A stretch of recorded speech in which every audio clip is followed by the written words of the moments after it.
I don't think we had any idea when we announced this, just the magnitude of the undertaking.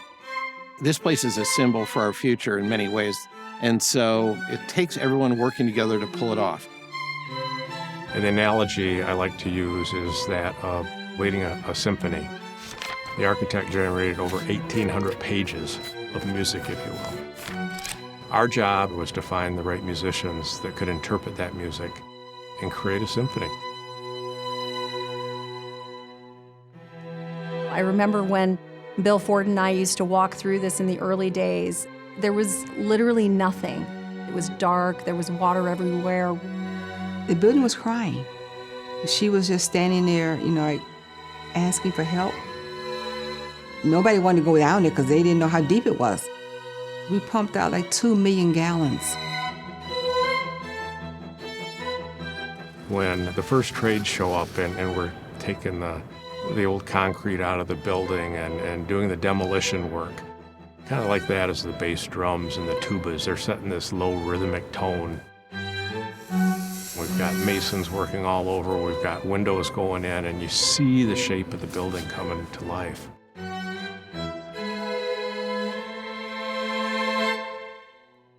I took a program called Ford Fast Track, and it was a hands-on program that got me into the trade. The windows was one of our biggest projects here. There was a lot of hope that this not only would happen, but that it would be, a really great restoration. And their hope was not misplaced. I'm just so proud of everybody who worked on this. My name is Troy James. I started in 2020 during the pandemic. Probably the best thing that ever happened to me. I ended up working on the Gustavino tile. We spent 6 months upstairs in the dome, chipping out, grinding, and replacing tile. There's 29,000 tile in the ceiling alone. The vastness of the project, it's 640,000 square feet.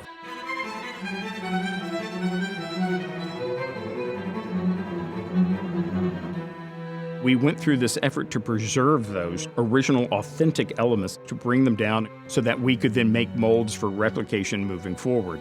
It is really cool to know that our hands actually made these parts. We've replicated the original chandeliers in the space. The plaster arches are just amazing. Then finally we get to the finished trades. The worker that's actually carving the stone out front. It took me 430 hours from a square block to duplicate a complete Capitol. I can't explain how I do it. It's a gift. At our peak, we had over 500 workers on any given day here. So our job then was to bring all those musicians together to make that music exactly right. I hope that when people walk in, they will look around and understand what it really took to achieve this and what's been renovated here and what's been placed back into the community. It's magnificent.